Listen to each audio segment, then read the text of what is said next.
ವಾಹನ ಸವಾರರಿಗೆ ಮತ್ತೆ ಶಾಕ್ ನೀಡಿದ ಕೇಂದ್ರ ಸರ್ಕಾರ ಗಾಯದ ಮೇಲೆ ಮತ್ತೆ ಬರೆ ಹಾಕ್ತಾ ಇರುವಂತದ್ದು ಕೇಂದ್ರ. ಮೈಸೂರಿನಲ್ಲಿ ಪ್ರತಿ ಲೀಟರ್ ಪೆಟ್ರೋಲ್ ದರ ₹2.83 ಹೆಚ್ಚಳ ಆಗಿದೆ. ಪ್ರತಿ ಲೀಟರ್ ಡೀಸೆಲ್ ಬೆಲೆ ₹2.85 ಹೆಚ್ಚಳ ಆಗಿದೆ. ಪೆಟ್ರೋಲ್ ದರ ₹107.63 ಆಗ್ಬಿಟ್ಟಿದೆ.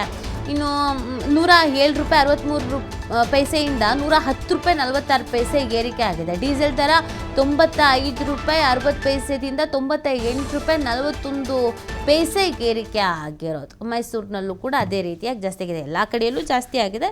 ಒಂದು ಸ್ವಲ್ಪ ವೇರಿಯೇಷನ್ಸ್ ಇದೆ, ಅಂದರೆ ಮೈಸೂರು, ಬೆಂಗಳೂರು, ದೆಹಲಿ, ಮುಂಬೈ ಈ ಥರ ವೇರಿಯೇಷನ್ಸ್ ಇದೆ.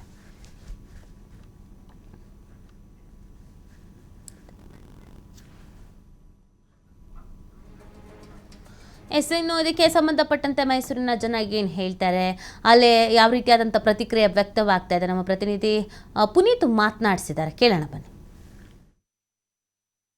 ದೇಶದ ಜನರಿಗೆ ಕೇಂದ್ರ ಸರ್ಕಾರ ಮತ್ತೆ ಬಿಗ್ ಶಾಕ್ ಅನ್ನು ನೀಡಿದೆ.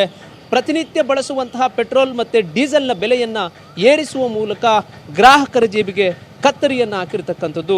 ಮಧ್ಯಪ್ರಾಚ್ಯ ರಾಷ್ಟ್ರಗಳ ಯುದ್ಧದ ಒಂದು ಬೆಲೆ ಏನೇ ಹೆಚ್ಚಾಯಿತು, ಆ ಒಂದು ಸಂದರ್ಭದಲ್ಲಿಂದಲೂ ಕೂಡ ಗ್ಯಾಸ್ನ ಒಂದು ಬಳಕೆ ವ್ಯತ್ಯಾಸ ಆಗ್ತಾ ಇತ್ತು, ಗ್ಯಾಸ್ನ ಬೆಲೆಯೂ ಕೂಡ ಹೆಚ್ಚಾಯಿತು. ಆದರೆ ಈಗ ಪ್ರತಿನಿತ್ಯವೂ ಕೂಡ, ಅಂದರೆ ಕಳೆದ ಒಂದು ವಾರದಿಂದ ಪೆಟ್ರೋಲ್ ಮತ್ತು ಡೀಸೆಲ್ನ ಬೆಲೆ ಹೆಚ್ಚಾಗ್ತಾನೆ ಇರತಕ್ಕಂಥದ್ದು. ಈಗಾಗಲೇ ₹110ವರೆಗೂ ಕೂಡ ಪೆಟ್ರೋಲ್ನ ಬೆಲೆ ಹೆಚ್ಚಾಗಿರ್ತಕ್ಕಂಥದ್ದನ್ನು ನಾವು ಗಮನಿಸ್ಬೋದು. ಪ್ರತಿನಿತ್ಯ ಪೆಟ್ರೋಲ್ ಮತ್ತು ಡೀಸೆಲ್ನ ಬಳಸುವಂತಹ ಜನರಿಗೆ ಇದು ಸಾಕಷ್ಟು ಹೊಡೆತವನ್ನು ಉಂಟು ಮಾಡಿದೆ. ಸರ್, ಈಗ ಪೆಟ್ರೋಲ್ ಮತ್ತು ಡೀಸೆಲ್ ಬೆಲೆ ಹೆಚ್ಚಾಗ್ತಾ ಇದೆ, ತಾವು ಹೆಂಗೆ ನಿಭಾಯಿಸ್ತೀರಿ? ಏನು ಮಾಡೋಕ್ಕಾಗ್ತದೆ ಸರ್, 4 ಜನಕ್ಕೆ ಆಗ್ದಂಗೆ ಆಯ್ತದೆ, ಏನು ಮಾಡೋಕ್ಕಾಗಲ್ಲ. ಅಂದರೆ ಈಗ ನಿಮ್ಮ ಸಂಪಾದನೆನೂ ಅದೇ ಥರ ಜಾಸ್ತಿ ಆಗಬೇಕಲ್ಲ, ಅದಾಗ್ತಾ ಇದೆಯಾ ಅಂತ ಹೇಳಿ? ಇಲ್ಲ ಸರ್, ಮಾಮೂಲಿನೇ ಆಯ್ತಾ ಇರೋದು. ಈಗ 4 ಜನ ತೊಗೊಂಡಾಗ ನಾವು ತೊಗೋಬೇಕಲ್ಲ ಸರ್, ಬೇರೆ ವಿಧಿ ಇಲ್ಲ. ಏನಿಲ್ಲ ಸರ್, ಏನು ಮಾಡೋಕ್ಕೈತೆ ಸರ್, ನಾವು ಜಗಳ ಮಾಡೋಕ್ಕೈತದ. ಇವ್ರಿಗೆ ಏನು ರೇಟ್ ಬರ್ತದೆ ಅವ್ರು ರೈಟ್ ಮಾತಾಡ್ತಾರೆ. ಅಂದರೆ ಈಗ ಕೇಂದ್ರ ಸರ್ಕಾರದವ್ರು ಈ ಥರ ಮಾಡಿದ್ರೆ, ದೇಶ ಆಳ್ವಿಕೆ ಮಾಡ್ತಕ್ಕಂಥವ್ರು ಮಾಡಿದ್ರೆ, ಬಡ ಜನ ಮಧ್ಯಮ ಜನ ಬದುಕೋದು ಹೇಗೆ? ಏನು ಮಾಡೋಕ್ಕಾಗಲ್ಲ ಸರ್, ಅವ್ರಿಗೆ 4 ಜನಕ್ಕೆ ಹೆಂಗೈತದೆ ಹಂಗೆ. ನಾವು ಒಬ್ಬರು ಹೇಳಿದ್ರೆ ಏನಾಗಲ್ಲ. ಮತ್ತೊಬ್ಬರನ್ನ ಮಾತಾಡ್ಸ್ತಾ ಹೋಗ್ತೀನಿ. ಸರ್, ಪ್ರತಿನಿತ್ಯ ಈ ಥರ ಬೆಲೆ ಹೆಚ್ಚಾಗೋದ್ರಿಂದ ತಮ್ಮ ಮೇಲೆ ಯಾವ ರೀತಿ ಪರಿಣಾಮ? ಸರ್, ಇದಂತೂ ತುಂಬ ಪರಿಣಾಮ ಬೀರ್ತದೆ. ಇದರಲ್ಲಿ ಕೇಂದ್ರ ಸರ್ಕಾರ, ರಾಜ್ಯ ಸರ್ಕಾರ ಅಂತಲ್ಲ, 2 ಸರ್ಕಾರಗಳು ಅಷ್ಟೇ. ಕೇಂದ್ರದಲ್ಲಿ ಬಜೆಟ್ ಮಾಡ್ತಾರೆ, ರಾಜ್ಯ ಸರ್ಕಾರ ಮಾಡುತ್ತೆ, ರಾಜ್ಯ ಸರ್ಕಾರ ಮಾಡ್ತಾರೆ, ಕೇಂದ್ರದಲ್ಲಿ ಮಾಡುತ್ತೆ. ಇದು ಬಡವ್ರಿಗಂತೂ ತುಂಬ ತುಂಬ ತುಂಬ ತುಂಬ ಅನಾನುಕೂಲ ಆಗುತ್ತೆ.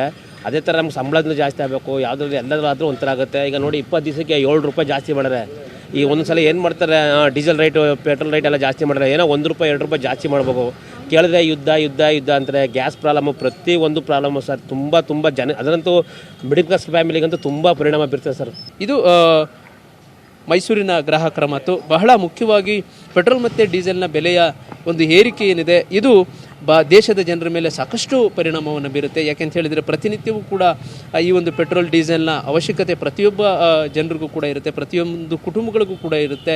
ಜೊತೆಗೆ ಪ್ರತಿನಿತ್ಯ ನಾವು ಬಳಸುವಂತಹ ದಿನಸಿ ಇರಬಹುದು, ಅಗತ್ಯ ವಸ್ತುಗಳಿರಬಹುದು, ಇದೆಲ್ಲದರ ಮೇಲೂ ಕೂಡ ಪರಿಣಾಮ ಬೀರುತ್ತೆ. ಹೀಗಾಗಿ ಕೇಂದ್ರ ಸರ್ಕಾರ ಈ ಒಂದು ಬೆಲೆಯನ್ನು ಕಡಿತಗೊಳಿಸುವಂತಹ ಒಂದು ಪ್ರಯತ್ನಕ್ಕೆ ಮುಂದಾಗಬೇಕು. ಆ ಮೂಲಕ ದೇಶದ ಜನ ಬದುಕಲಿಕ್ಕೆ ಅವಕಾಶವನ್ನು ಮಾಡಿಕೊಡುವಂತಹ ರೀತಿಯಲ್ಲಿ ಆಳ್ವಿಕೆಯನ್ನು ಮಾಡಬೇಕು ಅಂತಕ್ಕಂಥ ಒಂದು ಒತ್ತಾಯದ ಮಾತುಗಳು. ಇಲ್ಲವಾದರೆ ಮತ್ತಷ್ಟು ಬದುಕು, ಅಂದರೆ ಸಂಪಾದನೆ ಹೆಚ್ಚಾಗಿರೋದಿಲ್ಲ, ಬದಲಿಗೆ ವಸ್ತುಗಳ ಬೆಲೆ ಹೆಚ್ಚಾದಂತಹ ಸಂದರ್ಭದಲ್ಲಿ ಜೀವನ ಮಾಡತಕ್ಕಂಥದ್ದು ಕಷ್ಟಕರವಾಗುತ್ತೆ ಅಂತ ಅನ್ನೋ ಮಾತುಗಳು. ಕ್ಯಾಮರಾ ಪರ್ಸನ್ ಜೀವನ್ ಜೊತೆ ಪುನೀತೇಶ್, TV5 ಮೈಸೂರು.